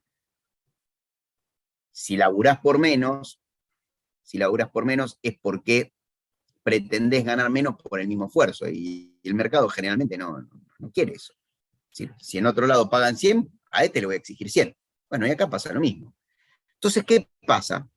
Hablo de esto porque el administrador financiero, el administrador financiero de esta empresa, cuando este dinero queda inmovilizado, lo que hace es invertir en otras inversiones. ¿Qué pasa? Para ganar más del 20% tienen que ser inversiones transitorias mucho más riesgosas que este negocio. Y yo les digo una cosa, ¿cómo le explicaría si arriesga más de lo que están dispuestos al riesgo que están dispuestos a asumir los inversores? Yo les doy plata a ustedes para que me administren y ustedes me dicen, y mire, profesor, nosotros la pusimos en unas inversiones transitorias que iban a pagar el 50%, pero la verdad nos fue mal y no pagaron. Y yo le voy a decir, pero perdóname, si yo invertí en este negocio no para arriesgar tanto. Yo quiero ganar el 20, no quiero ganar el 50. ¿Por qué ustedes arriesgaron de más? Si ustedes me dicen, no, pero nosotros pusimos en inversiones de riesgo similar al 20%, y yo les voy a decir, mira, hagamos una cosa, dame la plata esa, pagámela como dividendo, y yo me quedo tirado en el sillón de mi casa e invierto yo. Entonces, ¿qué pasa? Estas inversiones transitorias son inversiones de corto plazo, son inversiones que generalmente tienen tasas de rendimiento mucho menor a la del negocio, pero porque aparte hay una lógica, porque el que invierte en este negocio, el tipo que va a fabricar los zapatos, tiene que pelearse con el proveedor, tiene que pelearse con el sindicato, tiene que laburar todos los días de las 8 de la mañana hasta las 7 de la tarde, termina cansado, le hacen juicios, quiere ganar un 20%, porque ¿qué pasa? Porque si hace inversiones transitorias, gana menos del 20%, porque si no, se queda en su casa, tirado en el sillón, mirando Netflix, y gana el 20%. Entonces, para quedarte tirado en el sillón y ganar el 20%, vas a tener que arriesgar mucho más que con este negocio. Arriesgando lo mismo que con este negocio, seguramente vas a ganar menos. ¿Por qué? Porque justamente un negocio, la inversión que uno hace es para ganar más que con otras inversiones. Esa es la lógica. Por eso, todo esto para explicar que estas inversiones transitorias no le aportan valor a la empresa. Lo único que hacen es disminuir el costo de oportunidad del dinero. el riesgo de esta política es más bajo, la rentabilidad es más baja, y se propone para épocas, escenarios de crisis o de inestabilidad. Y acá me detengo, vuelvo un poquito a la política agresiva, que acá dice expansión. Acá también podríamos haber puesto expansión. ¿Por qué?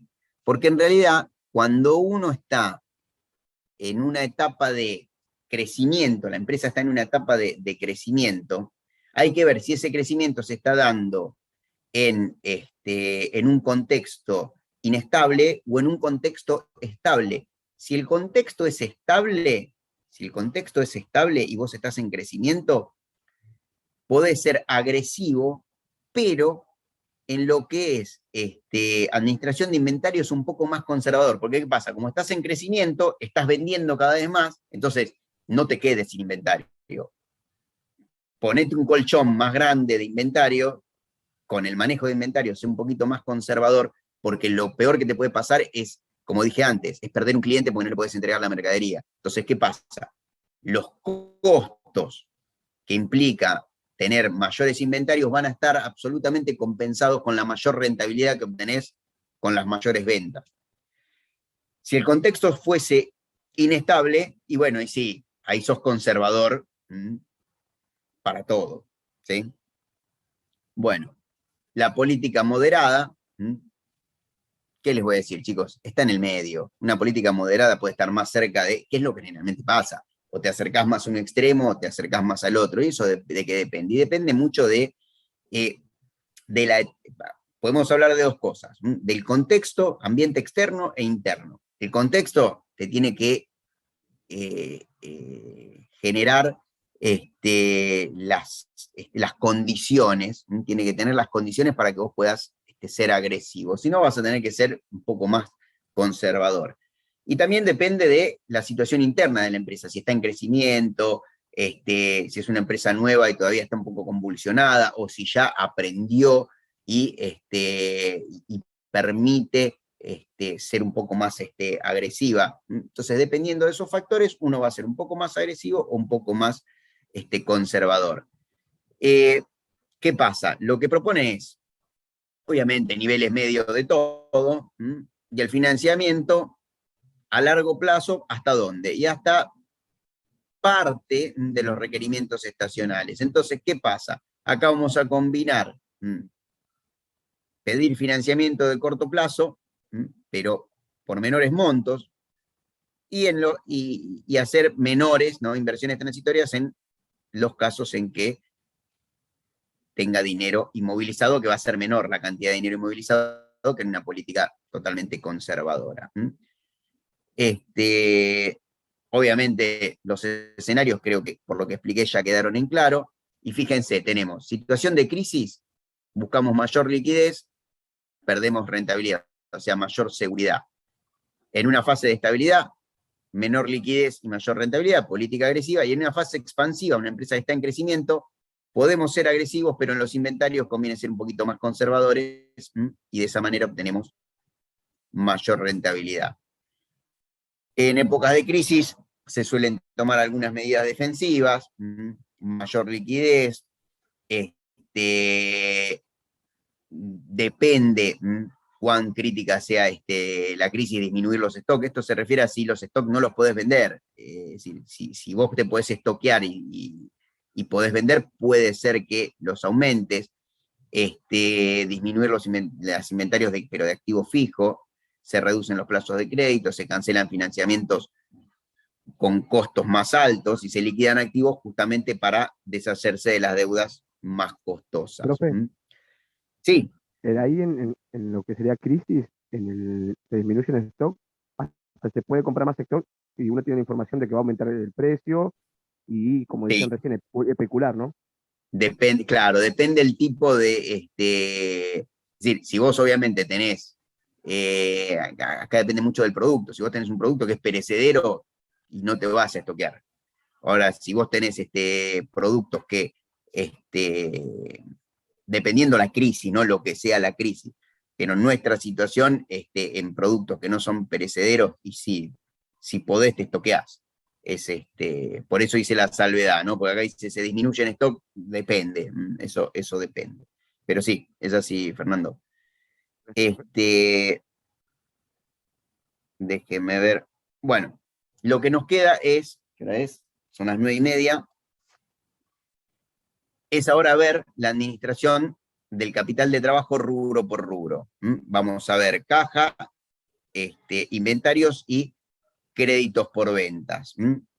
Y acá les dejamos algo que yo ya les expliqué. ¿Qué pasa con las inversiones transitorias? Lo que les acabo de explicar. Bueno. Ahora lo que vamos a ver entonces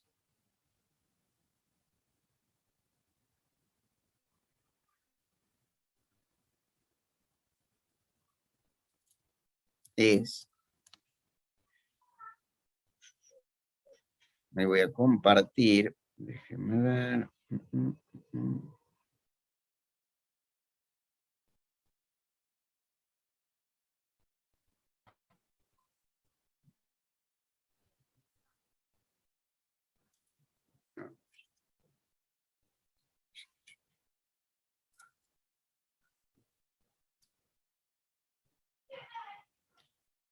A ver.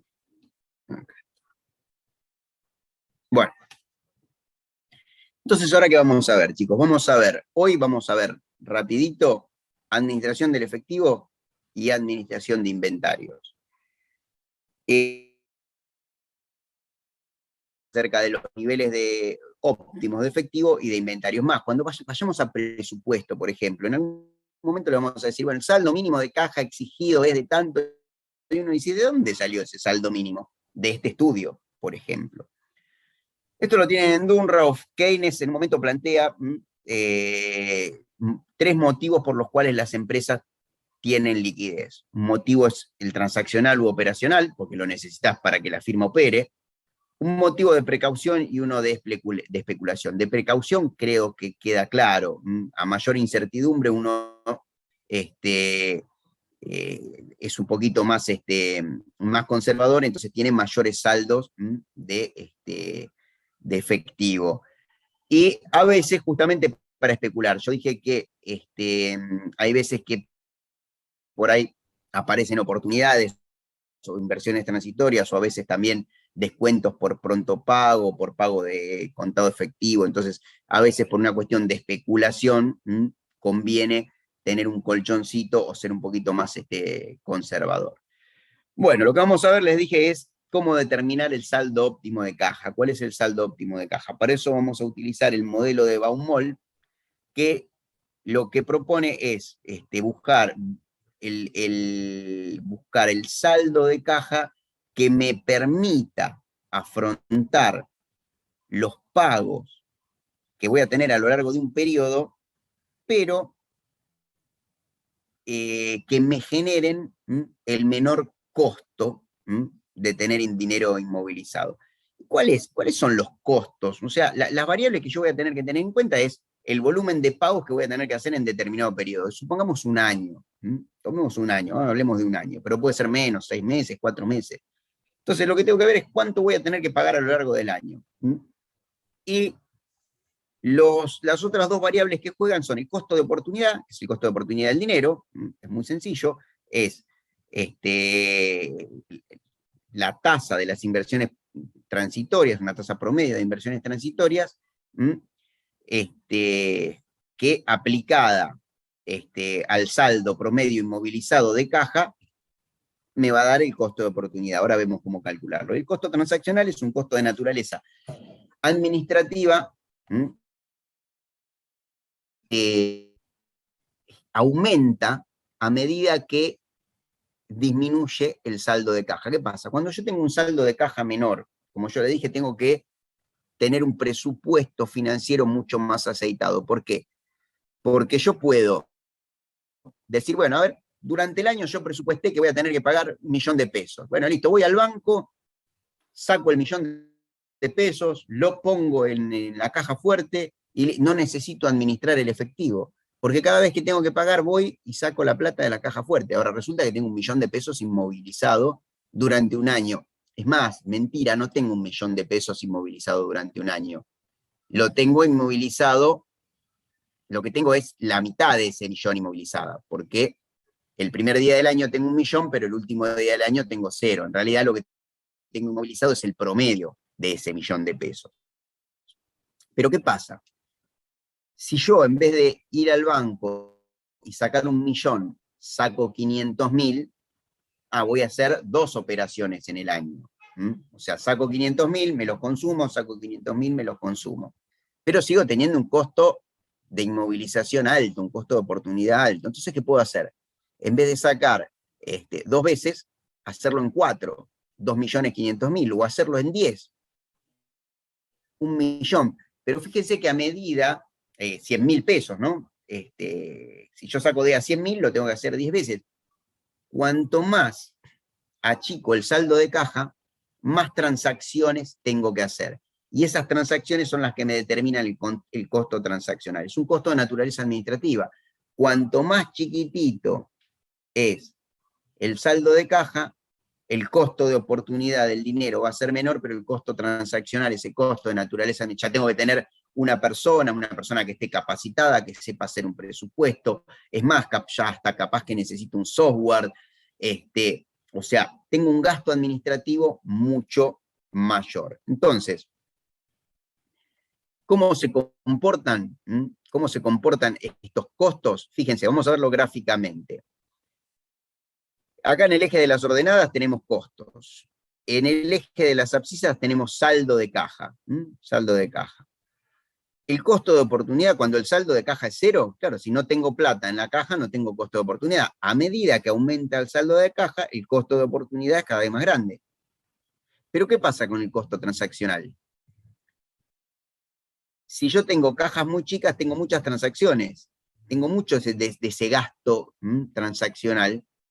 Y a medida que el saldo de caja aumenta, tengo cada vez menos transacciones. Fíjense que hay un punto, esto es gráficamente, ¿no? Hay un punto a donde se cruzan el costo de oportunidad y el costo transaccional. Y si yo sumo ambos costos, obtengo el costo total. Y en el mismo punto donde se cortan el costo de oportunidad y el transaccional, es a donde obtengo el costo mínimo total.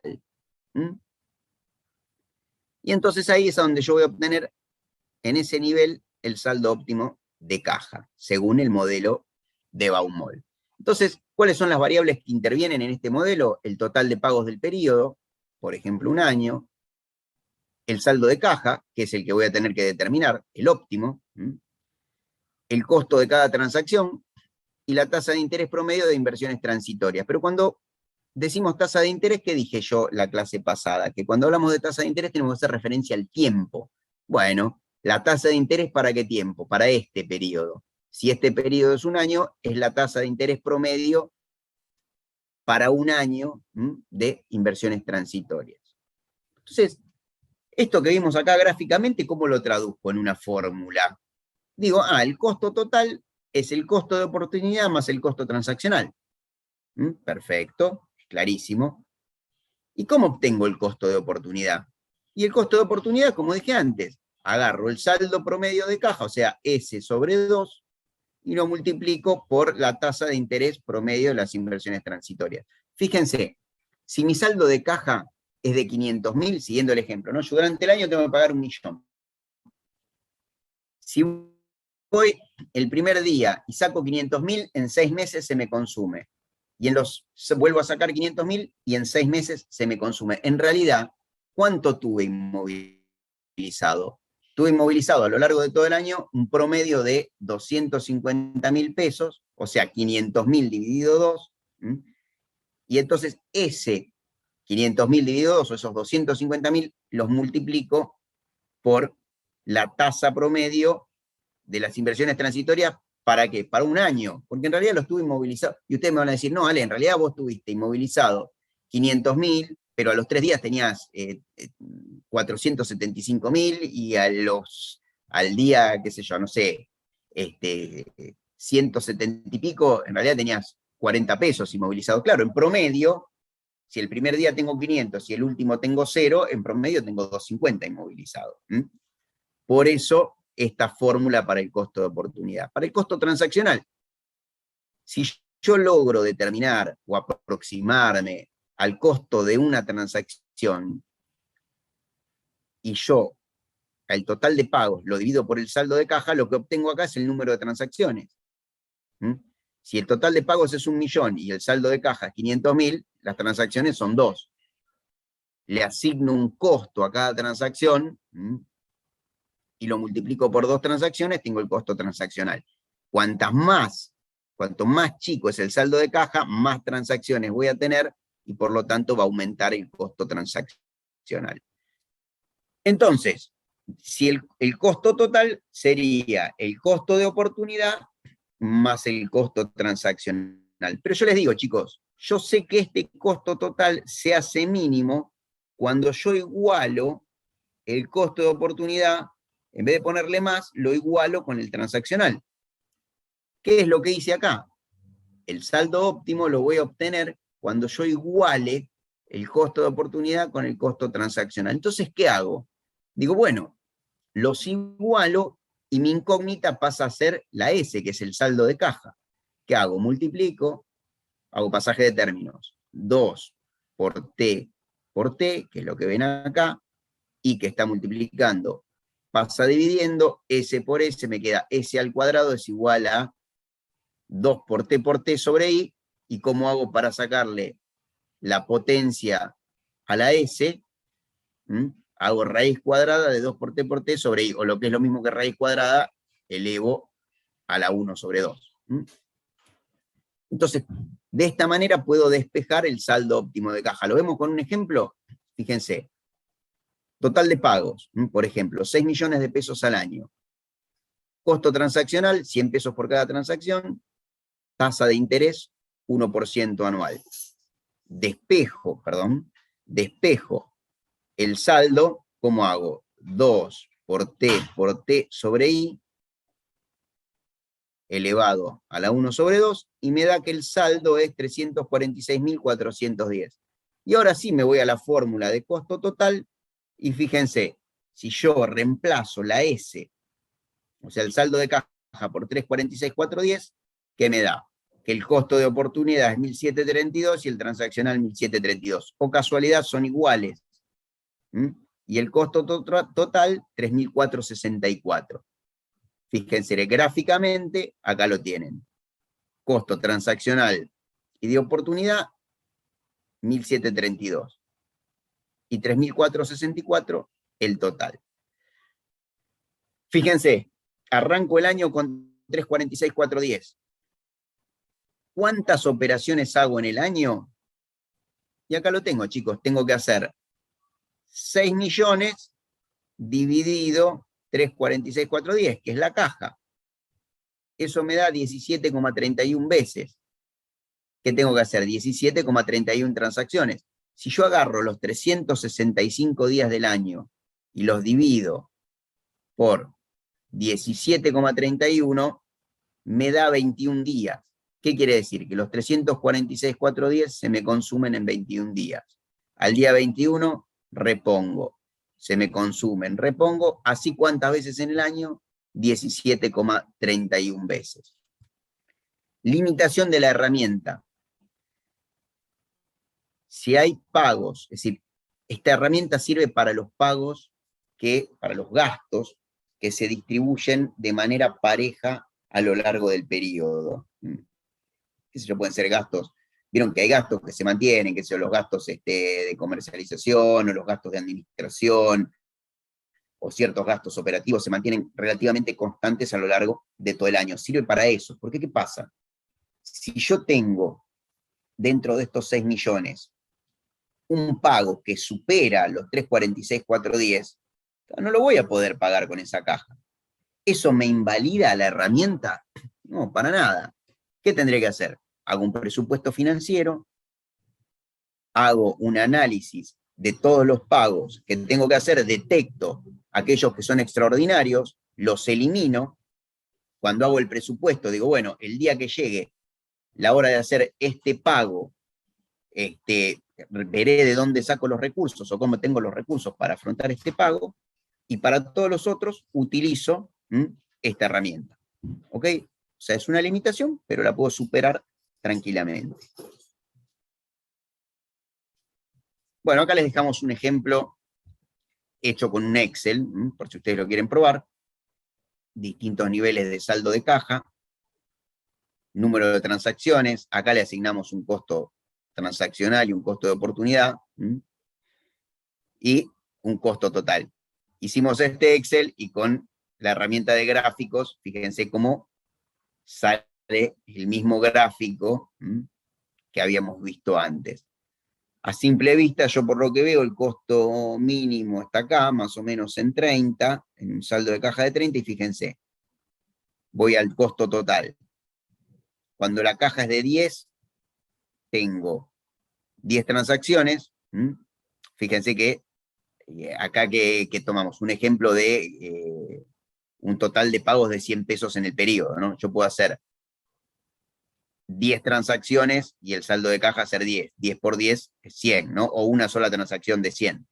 Entonces, si yo hago 10 transacciones y el costo por transacción es 2, o sea, es de 20 centavos por cada transacción, o sea, el costo es de 2, y del 5% la tasa de costo de oportunidad, tengo los 25 centavos, el costo total 2,25. Fíjense que a medida que yo aumento la caja de 10 a 20, ese costo baja. Baja y baja hasta acá, hasta 30, y después vuelve a subir. Entonces, esto quiere decir que el saldo óptimo de caja está alrededor de los 30 pesos. Bueno. Yo podría dejar acá, pero ¿qué pasa? Como el modelo de lote óptimo de compra está basado en el modelo de Baumol y es más o menos lo mismo que la herramienta que utilizamos es la misma que para el saldo óptimo de caja, lo único que cambian son las variables. Prefiero verlo rápido para la clase que viene, que es extensión de los plazos de crédito, o extensión, acortamiento, análisis de los plazos de crédito. ¿En qué consiste esto del lote óptimo de compra? Esta herramienta lo que nos permite es determinar, como dice acá, el tamaño del lote de compra, o sea, lo que es lo mismo el nivel de inventario, a partir de 3 variables. Una va a ser la cantidad, a ver si están acá, el total de unidades vendidas en el periodo, esa es la primera, y 2 costos, el costo de mantener inventario y el costo de ordenar inventario. La idea es determinar cuál es el nivel óptimo que me permite hacer frente a las ventas, a la entrega de...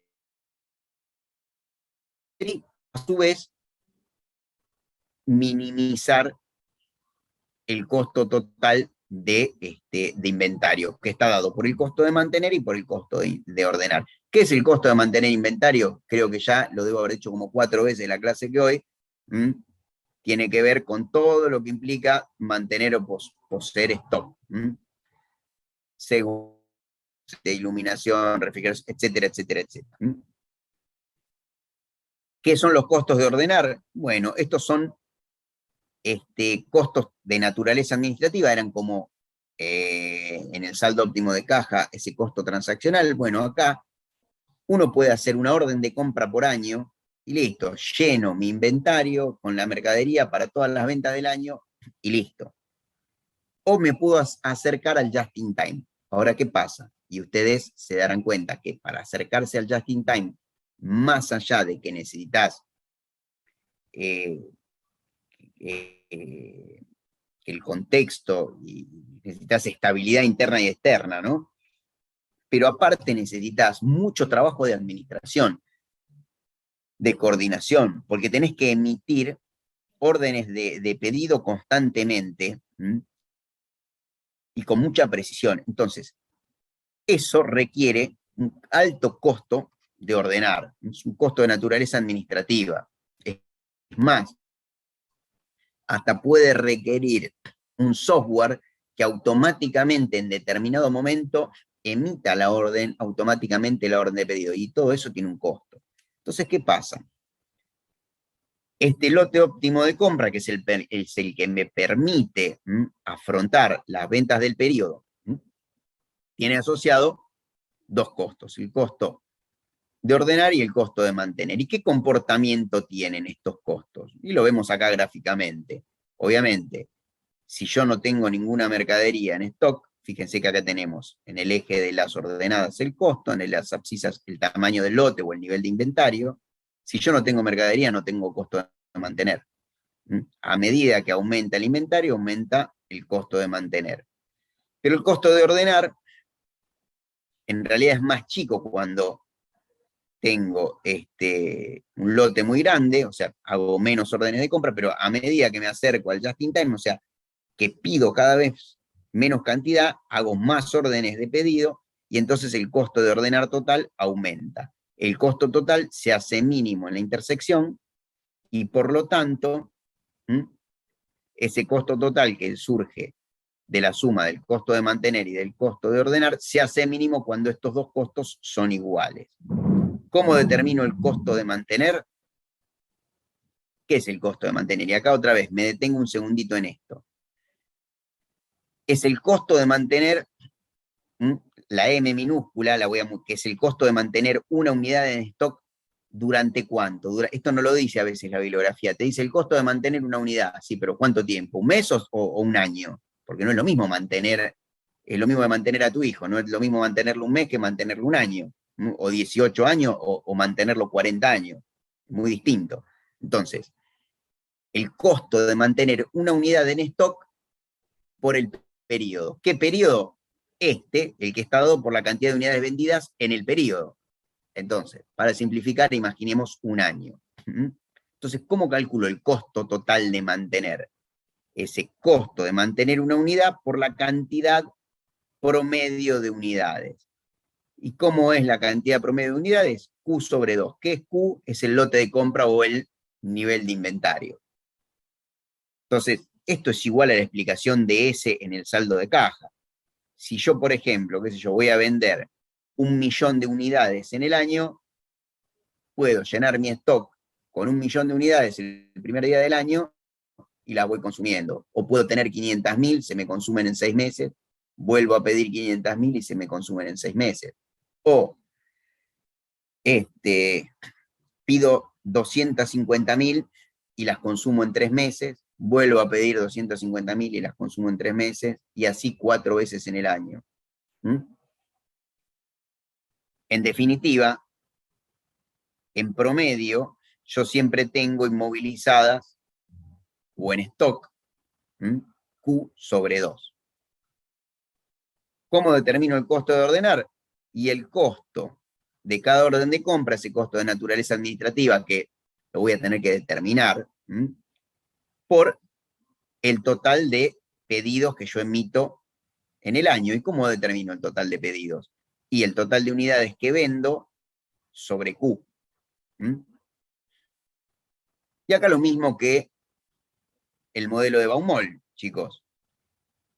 El costo total está dado por el costo de mantener más el costo de ordenar, y yo sé que si los igualo y despejo Q, ese Q, como está acá, esta Q va a ser el lote óptimo. ¿Por qué? Porque el lote óptimo se me da cuando se igualan ambos costos, como vemos acá.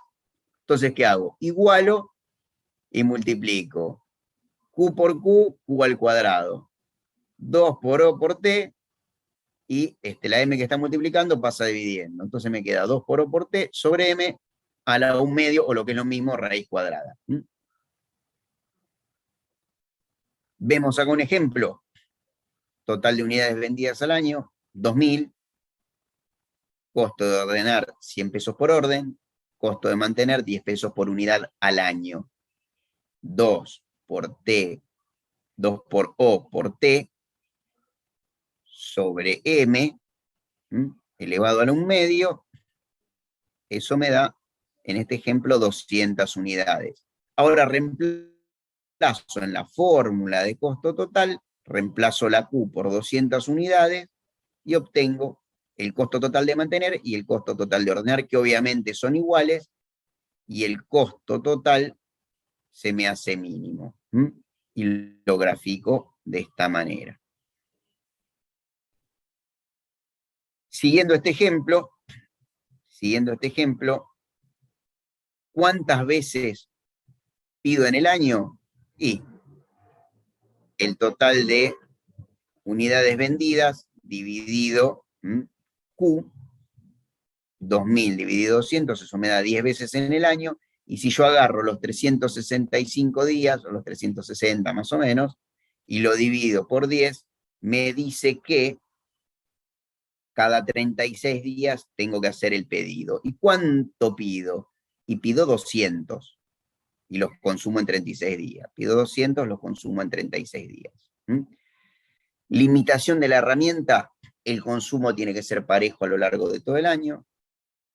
Puede ser que no suceda, puede ser que no suceda. No utilizás la herramienta o te fijas si la puedes adaptar, te fijas a qué productos las puedes adaptar. Otras ventajas de la herramienta, si el consumo realmente es así parejo y el proveedor, por ejemplo, acá nosotros tomamos que, imagínense que tarda 18 días en entregar desde que hago el pedido, yo puedo determinar un punto de repedido, ¿cuándo? Y cuando llega el día 18, entonces, perdón, me desapareció el mouse, acá está. Cuando llega el día 18, automáticamente se genera el pedido de 200 unidades que me las entregan el día 36 y vuelvo a tener las 200 unidades. También lo puedo hacer en unidades. Cuando el nivel de inventario me baja a 100, se genera la orden de pedido automáticamente. Paso acá. ¿Qué puede pasar? Claro, esto es bastante... requiere de que, obviamente, el proveedor me entregue en 18 días y que el consumo no se acelere. Pero ¿qué puede pasar? Si el contexto es más inestable, fíjense cómo se relaciona todo. Si el contexto es más inestable, ¿qué habíamos dicho? Conviene ser un poquito más conservador. Es más, si vendo más, si estoy con crecimiento de ventas, también conviene ser más conservador. Entonces, ¿qué pasa? Ya sea por los dos motivos, yo puse como ejemplo, ante una estabilidad que el proveedor tarda más de 18 días, te prometió una cosa y no la cumple, o el otro ejemplo es que vos estás en una etapa de crecimiento y puede ser que te aumenten las ventas, entonces ¿qué haces? Sos más conservador y tomás un stock de seguridad. Nosotros acá pusimos un ejemplo de 50 unidades, entonces ¿qué pasa? Si vendés más, no hay problema, te consumís el stock de seguridad. Y al proveedor le pedís que te reponga 250. Y si el proveedor te entrega más tarde, también no hay problema porque te consumís el stock de seguridad. Pero lo que sí, no perdés ventas. Así que bueno, acá les dejamos el mismo ejemplo con los mismos números. Lo único que ahora tomamos, obviamente, el costo de ordenar y el costo de mantener, para que ustedes vean que se puede aplicar, se puede utilizar la herramienta de gráficos para hacer este trabajito en Excel. En caso de sí. que haya estacionalidades, sí, por eso. Lo podés hacer. ¿Qué podés hacer? Podés ver si todos tus productos son estacionales y hacerlo por periodo más corto. En vez de hacerlo para un año, hacerlo para temporada alta, para temporada baja, para temporada media. Dividir, tratar de adaptar el periodo a los requerimientos de tu actividad. La T cambiaría, porque obviamente capaz que es 2000 unidades, pero bueno, si lo hago, no sé, semestral, sería... Claro, lo que te cambia es el total de unidades vendidas en el periodo. En vez de ser un año, por ahí es un cuatrimestre. Gracias, profe. Entonces, por ahí tenés, es más, en las actividades adicionales vos tenés, obviamente si vas a un depósito una actividad que es estacional y vas a ver que en un momento está lleno, por ejemplo, de aire acondicionado y en invierno no hay ningún aire acondicionado. Pero sí, digamos, una adaptación de la herramienta, que esto es lo que yo digo, ustedes tienen que tener la capacidad de decir, che, ¿esto me sirve, no me sirve? O no es que lo voy a tratar, lo que dije al principio, ¿viste? No es que vas a poder ir al negocio y vas a poder aplicar la herramienta así como viene, y hay que adaptarla. Bueno, ¿qué hago? Y listo, la actividad es estacional, la estación ¿cuánto dura? 4 meses, 6 meses, y bueno, te sirve acortando el periodo. Bueno, chicos, y lo que queda, que lo vamos a ver el viernes, es administración de los créditos, que muy recontra versátil, y lo que vamos a ver es una mini evaluación de proyectos, así que no se lo pierdan porque vamos a trabajar con flujos de fondos, con una herramienta de mayor precisión, un poquito más de complejidad, pero van a tener una aproximación a lo que es una pequeña evaluación de flujo de fondos, que después lo vamos a terminamos utilizando muchísimo. Muchas decisiones son en función de los flujos de fondos, que nos dan mayor precisión. Y esta herramienta, les aseguro que todo lo que me pregunten, y si pasa esto, y si pasa lo otro, y si pasa lo otro, a esa herramienta le podemos meter todo adentro, así que traten de no faltar porque es muy interesante y muy útil. Son las 22. De mi parte, los dejo descansar. Yo les dije que les iba a quemar un poquito la cabeza. Creo que por hoy es suficiente. Si tienen alguna duda, alguna consulta, me quedo unos minutitos más, y a los que se van, los despido, chicos. Nos vemos el viernes. Chao. Hasta el viernes. Profe. Gracias, profe.